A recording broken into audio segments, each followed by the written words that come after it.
Katika masuala hayo ni kwamba jopo la kusikiza na kusuluhisha mizozo ya IEBC imetupilia mbali kesi iliyowasilishwa dhidi ya seneta wa Murang'a Irungu Kang'ata, ikisema kuwa Kang'ata na mgombea wake waliwasilisha stakabadhi zao katika muda ufaao. Kulingana na jopo hilo, wawili hao hawana dosari yoyote na wamesajiliwa rasmi. Sengesuzi na taarifa hiyo.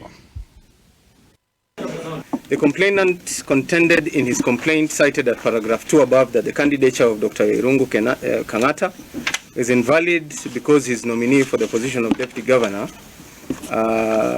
Dr. Winfred Njeri Mwangi, failed to resign from a public position as an employee of the University of Nairobi pursuant to Section 43, subsection 5 of the Elections Act 2011. However, it was not in dispute that Dr. Winfred Njeri Mwangi eventually resigned as a nominee for the position of Deputy Governor, as carried in a resignation letter dated 6th of June 2022. The subject letter was acknowledged by the claimant's counsel, who never disputed the same. Upon the resignation of Dr. Winfred Njeri Mwangi as a nominee for the position of Deputy Governor, the UDA party wrote to the IEBC by this letter dated 6th of June 2022 and requested to replace Dr. Winfred Njeri Mwangi, who had since resigned, with another nominee for the position of Deputy Governor, Stephen Mburu. It is not in dispute that on 7th of June 2022, it is a joint ticket of Dr. Irungu Kang'ata, the first respondent hearing, and Stephen Mburu, the second respondent hearing, that appeared before the returning officer, Murang'a County, for resignation.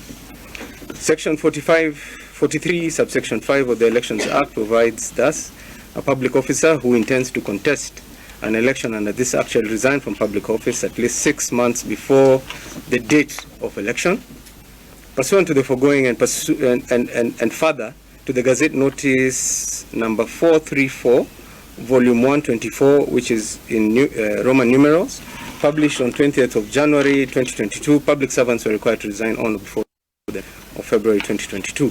Pursuant to the replying affidavit of Saumu Omar Chirchir, particularly paragraphs 5 and 6, the first respondent appeared before the returning officer on the 6th of June 2022 and indicated that he was there to consult and would return after a short while. No registration took place at this stage.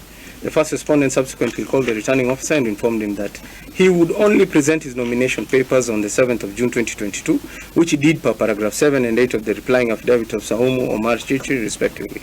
Registration of the first respondent took place on the 7th of June 2022 and is further evidenced by the certificate of registration for county elections dated 7th of June 2022.